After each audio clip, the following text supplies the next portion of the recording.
Hello students, good evening. हमने last class में question number 4 discuss कर लिया था। उसमें केवल पी एंड एल का कॉन्सेप्ट था।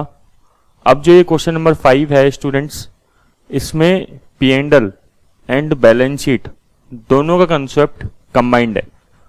तो ये हमारे लिए एक लास्ट क्वेश्चन होगा एसोसिएट का, जिसमें हम लोग ये दोनों चीज़ें एक साथ पढ़ेंगे और इससे आपके काफ़ी कॉन्सेप्ट और भी क्लियर हो जाएंगे अगर नहीं है तो अभी तक। तो स्टार्ट करते हैं। The following are the summarised accounts of holding subsidiary and associates, ठीक है, for the year ended 30th June 2009। Statement of financial position दे रखा है। नॉन करंट असेट्स में पहला प्रॉपर्टी प्लांट एंड इक्विपमेंट, तो 8798। स्टूडेंट थोड़ा सा करेक्शन है यहाँ पे, कापलान की बुक में यहाँ पे मिस्टेक है, ये 98 नहीं होगा 88 होगा। कैसे? देखिए, जब आप 88 और ये 40,000 यहाँ पे दे रखा है करंट असेट्स में, इनको ऐड करेंगे तभी बैलेंस शीट का टोटल मैच करेगा, ठीक है। तो 88 प्लस 40 कितना होता है? 128। तो इसको आप करेक्ट कर लीजिएगा अपनी बुक्स में भी, अगर आपके बुक्स में गलत दे रखा है तो 88 और 40। फिर प्रॉपर्टी प्लांट एंड इक्विपमेंट के बाद इन्वेस्टमेंट्स, सब्सिडरी में 100% इन्वेस्टमेंट है होल्डिंग का। तो अच्छी बात क्या है इस क्वेश्चन में, एनसीआई की कैलकुलेशन नहीं होगी। एसोसिएट से 30%, फिर current assets, share capital, retain earning और liability. Statement of P and L for the year ended 30th June 2009। देख लो आप, दोनों की दोनों ईयर सेम है। Revenue, operating cost, profit from operation, income tax expense और profit for the year. The share in subsidiary and associates were acquired on 1st July 2006। अभी कौन सा ईयर चल रहा है? 30th June 2009।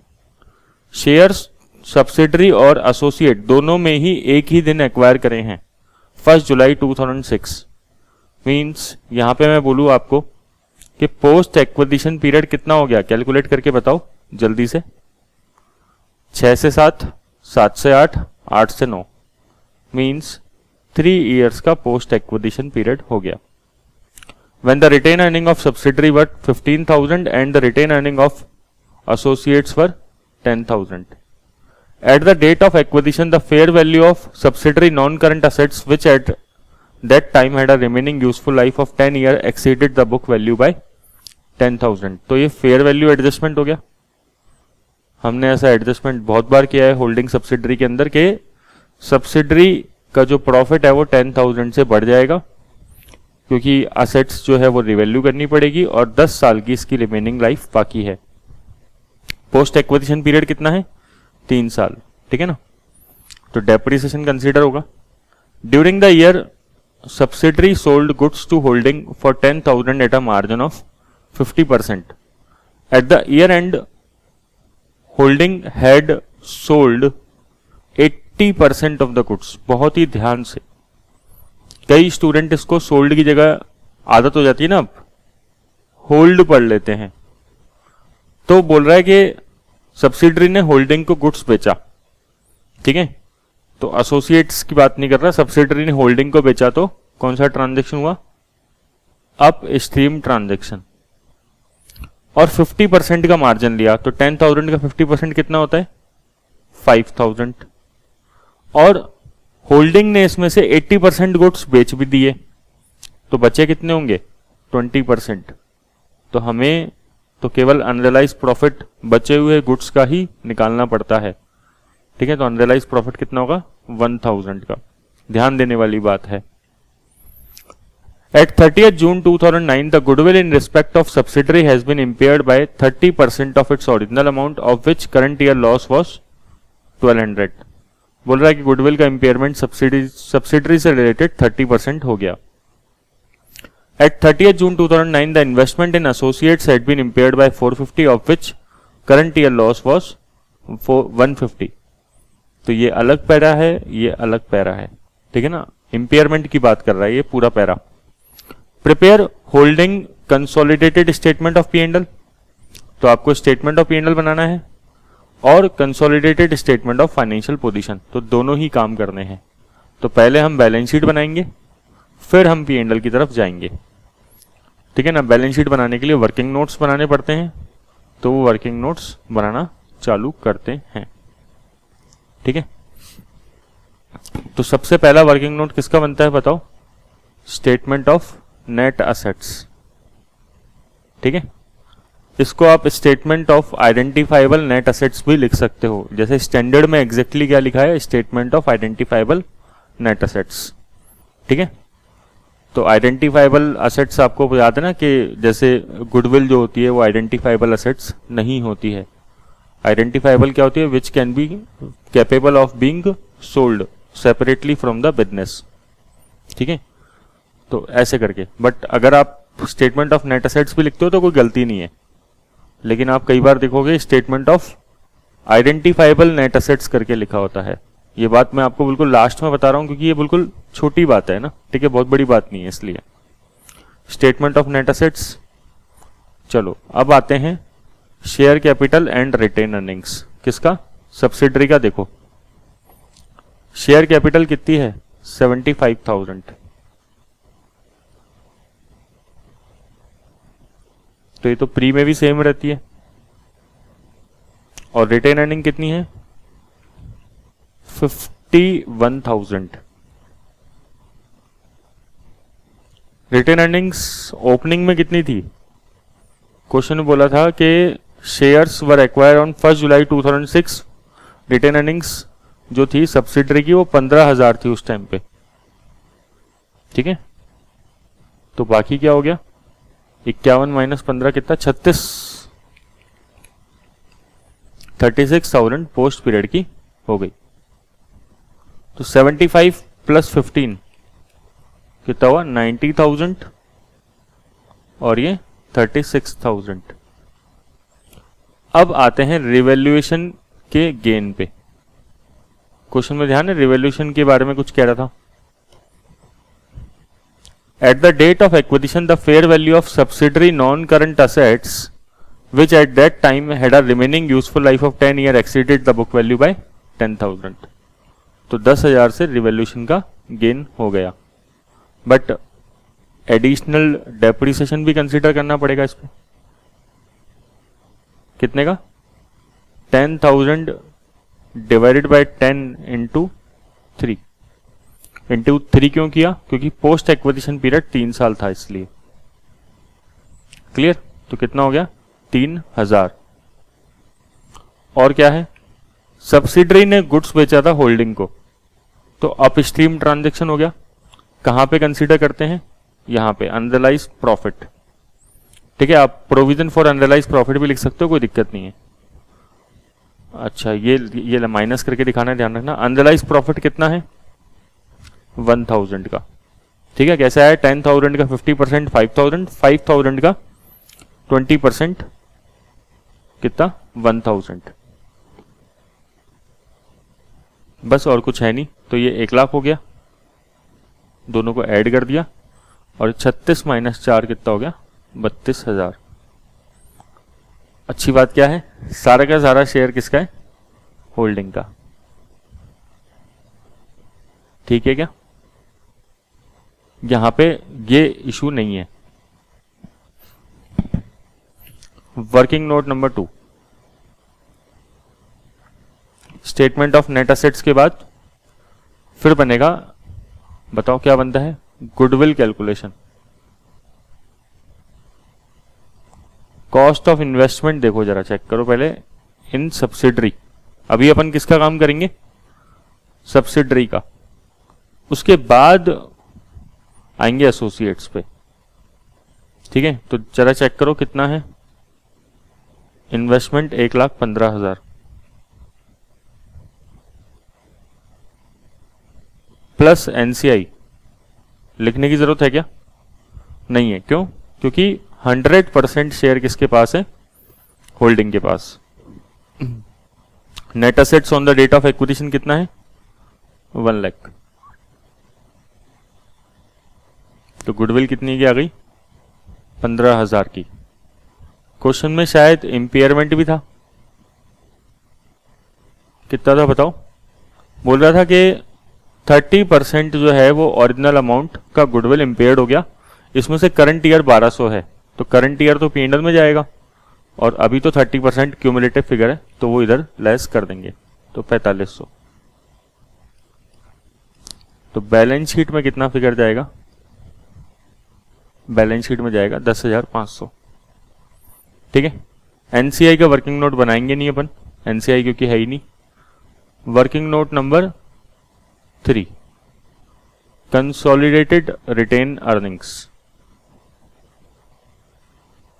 ठीक है, अब सबसे पहले retained earning of parent check करो कितना है।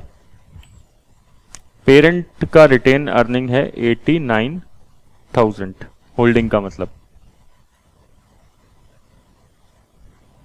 Plus share from subsidiary. Subsidiary से क्या मिला?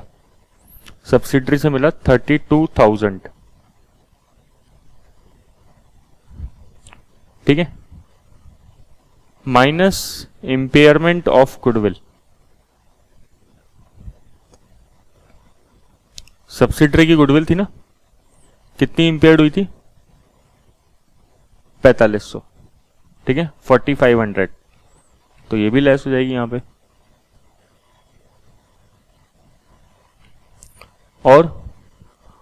और हम लोग इसको खुला छोड़ेंगे, क्यों?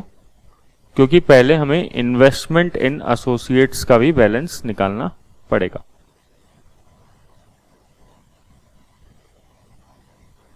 चेक करो कॉस्ट ऑफ इन्वेस्टमेंट कितनी है सबसे पहले तो कॉस्ट ऑफ इन्वेस्टमेंट है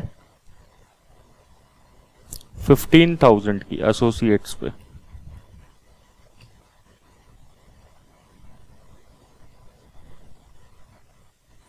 क्लियर? अब ऐड करेंगे इसमें share of profit from associates. और कौन सा प्रॉफिट लेते हैं? पोस्ट प्रॉफिट, है ना। और ये 1 साल का नहीं होता, क्योंकि अपन बैलेंस शीट जो बना रहे हैं क्यूमुलेटिव होती है, तो पूरा का पूरा पोस्ट प्रॉफिट जो होगा आज तक का लेंगे। ठीक है ना, यही चीज हमने देखने के लिए एसोसिएट्स का बैलेंस शीट का क्वेश्चन लिया है, ताकि अब आपके माइंड में बिल्कुल पिक्चर क्लियर हो जानी चाहिए अच्छे से। तो रिटेन अर्निंग देखो एसोसिएट की कितनी है? 34,000। ठीक है, लेकिन ये तो आज का बैलेंस है। ओपनिंग बैलेंस कितना है इसमें से? ओपनिंग है 10,000, तो 34 माइनस 10,000,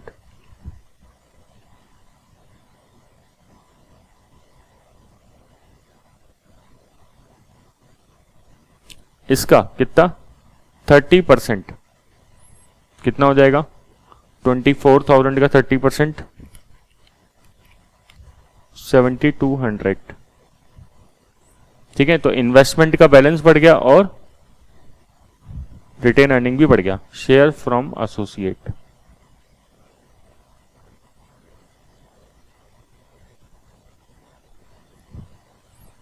अब गुडविल का इंपेयरमेंट मतलब इन्वेस्टमेंट का इंपेयरमेंट भी है, तो इन्वेस्टमेंट का इंपेयरमेंट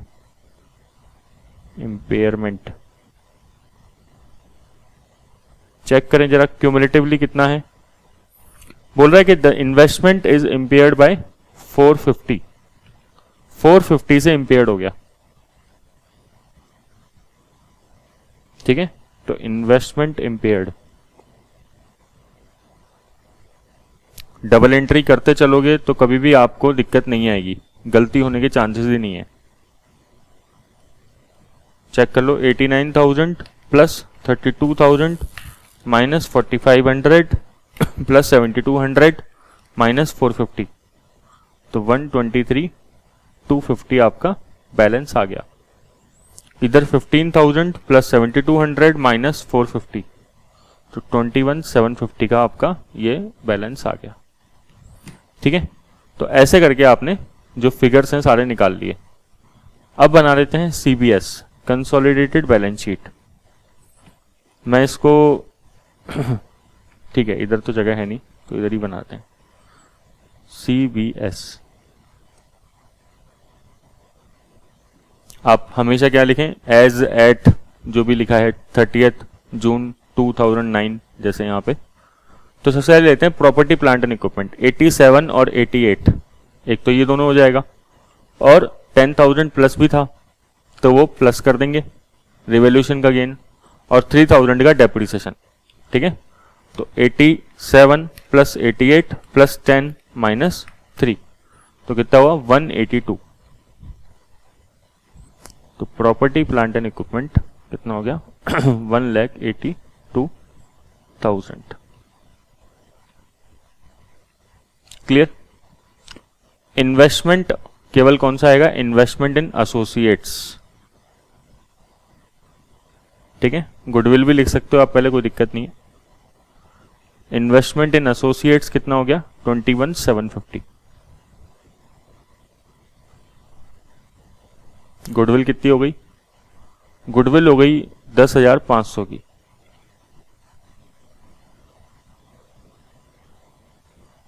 करंट एसेट्स भी थी क्वेश्चन में, कितना है 74 और 40 और एक अनरियलाइज्ड प्रॉफिट कितना 1,000। तो 74 प्लस 40 माइनस 1 तो कितना हो गया 1,13,000।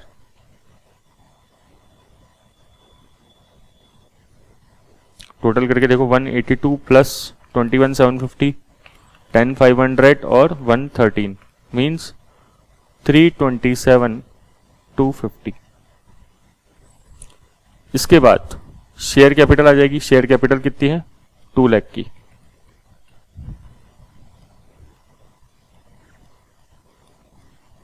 रिटेन अर्निंग्स आ गई 123,250। क्या एनसीआई आएगी, नहीं एनसीआई नहीं आएगी क्योंकि एनसीआई है ही नहीं। और क्या आ सकता है, क्या आएगा मतलब एक आएगी लाइबिलिटीज, लाइबिलिटी 2 + 2 4। ठीक है, लाइबिलिटी में कोई कैंसिल है ही नहीं तो आ जाएगा 4। और कुछ है नहीं, investment and associate, retained earnings, goodwill, बस। ठीक है, टोटल आगे चेक कर लो तो हो गया 2 लाख प्लस 123,250 प्लस 4,000 मीन्स 327,250 का आपका बैलेंस शीट का टोटल आ गया। क्लियर, बड़ा सिंपल क्वेश्चन है। ठीक है, बट एक लर्निंग हो गई हमारी इससे अच्छे से। फिर CPL consolidated P&L for the year ended 30 June 2009, right. सबसे पहले क्या लेंगे, रेवेन्यू। एक कॉन्ट्रा है क्वेश्चन में, कॉन्ट्रा हटानी पड़ेगी। तो 5 लाख प्लस 2 लाख 7 लाख की रेवेन्यू, और इस रेवेन्यू में से ये जो सब्सिडरी ने होल्डिंग को गुड्स बेचे हैं 10,000 के, उसको लेस करना पड़ेगा। ठीक है, कॉस्ट ऑफ सेल्स में से भी लेस करेंगे। तो 7 लाख माइनस 10,000 मतलब कितना 6,90,000। फिर क्या है उसके बाद, कॉस्ट ऑफ सेल्स नहीं, ऑपरेटिंग कॉस्ट 4 लाख और 140। तो 4 लाख और 140 कितना हो गया 540। तो ऑपरेटिंग कॉस्ट 4 लाख प्लस 140, मैं एक बार 540 तो लिख देता हूं। 540 में से 10,000 तो कॉन्ट्रा गया। ठीक है, अब जैसे एडिशनल डेप्रिसिएशन है या फिर इम्पेयरमेंट है जो सब्सिडरी से रिलेटेड है वो तो यही आएगा ऑपरेटिंग कॉस्ट में। क्लियर, तो 10,000 तो कॉन्ट्रा चला गया। अब डेप्रिसिएशन कितना था, टोटल 3,000 का डेप्रिसिएशन था, आपको ध्यान होगा। उसमें से करंट ईयर का डेप्रिसिएशन लेना है अपन को, क्योंकि P&L तो करंट ईयर का ही बनता है, गलती मत कर देना ये कभी। ठीक है, डेप्रिसिएशन 1,000 प्लस कर दिया क्योंकि कॉस्ट है ना इसलिए। और गुडविल जो थी उसमें से करंट ईयर का लॉस कितना था 1,200 का, तो 1,200 का ये भी आ जाएगा गुडविल। ठीक है, साथ में एक अनरियलाइज प्रॉफिट भी है, कितना है 1,000 का होल्डिंग सब्सिडरी का, तो ये भी यहीं आएगा। क्लियर, यहाँ पे स्टूडेंट कई बार गलती कर देते हैं। 540 माइनस 10,000 प्लस 1,000, 1200 और 100, तो 5,33,200 क्या आ गया आपका प्रॉफिट फ्रॉम ऑपरेशंस। तो प्रॉफिट फ्रॉम ऑपरेशंस 1,56,800। अब इसमें शेयर फ्रॉम एसोसिएट ऐड करेंगे, ठीक है ना, जस्ट यही ऐड करना है, गलती नहीं करनी है। अब ये करंट ईयर का ऐड होगा, लेकिन पूरा नहीं कर देंगे। तो 26,000 का पहले निकाल लेते हैं, कितना 30%, कितना हो गया 7,800। 26,000 का 30% मतलब 7,800। इसमें क्या करेंगे, इसमें हमें इम्पेयरमेंट लेस करना पड़ेगा। इम्पेयरमेंट कितना है, इम्पेयरमेंट है इन्वेस्टमेंट पे 150 का, तो 7,800 माइनस 150 मीन्स 7,650। तो 156,800 प्लस 7,650 मीन्स 164,450। तो प्रॉफिट बिफोर टैक्स आ गया आपका ये अमाउंट 164,450 का। इसमें से टैक्स लेस कर दें 23 प्लस 21, कितना हो गया 44।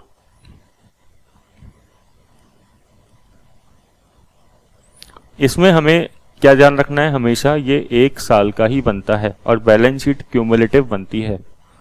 जो स्टूडेंट इसमें गलती नहीं करेगा उससे कभी भी ऐसे क्वेश्चन में मिस्टेक नहीं होगी।